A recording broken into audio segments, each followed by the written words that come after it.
যেই ছবিটা আমরা ছোটবেলা থেকে ক্যালেন্ডার আর পোস্টারে দেখে বড় হয়েছে, জানেন কি ওটার অরিজিনাল পেন্টিং এখন 167 কোটির বেশি দামে বিক্রি হয়েছে। রাজা রবি বর্মার বিখ্যাত পেন্টিং যশোদা অ্যান্ড কৃষ্ণা ভারতের ইতিহাসে নিলামে বিক্রি হওয়া সবচেয়ে দামি আর্টওয়ার্ক। মুম্বাইতে স্যাফরন আর্টের অকশনে এটা বিক্রি হয়েছে প্রায় 167.2 কোটি টাকায়, এবং এই পুরো টাকাটা দিয়েছেন সিরাম ইনস্টিটিউটের founder vaccine billionaire doctor Cyrus S Poonawalla. কোভিডের সময় যেই কোম্পানি কোভিশিল্ড ভ্যাকসিন বানিয়েছে সেই কোম্পানির মালিক এখন এই পেন্টিংয়েরও মালিক।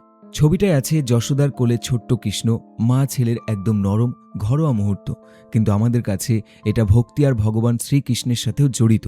রবি বর্মা ইউরোপিয়ান তেল রঙের স্টাইলে হিন্দু পুরাণকে এত রিয়ালিস্টিকভাবে এঁকেছিলেন যে দেবদেবীরা ছবিতে সাধারণ মানুষের মতোই জীবন্ত লাগে। দাম এত বেশি হওয়ার কয়েকটা কারণও আছে। অরিজিনাল রবি বর্মার পেন্টিং খুবই রেয়ার। এই যশোদা কৃষ্ণা ইমেজটা প্রায় মোনালিসা অফ ইন্ডিয়ান আর্ট বলে ধরা হয়, আর বড় কালেক্টরদের মধ্যে এখন রেকর্ড বানানোর দৌড়ও চলছে। পুনাওয়ালা নিজেই বলেছেন এটা নাকি একটা ন্যাশনাল ট্রেজার। উনি নাকি ভবিষ্যতে পাবলিকের জন্য এক্সিবিশনে দেখানোর প্ল্যানও রাখছেন।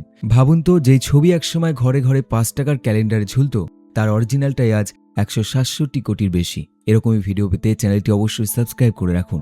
আবার দেখা হবে পরের একটি ভিডিওর সাথে, দেখতে থাকুন।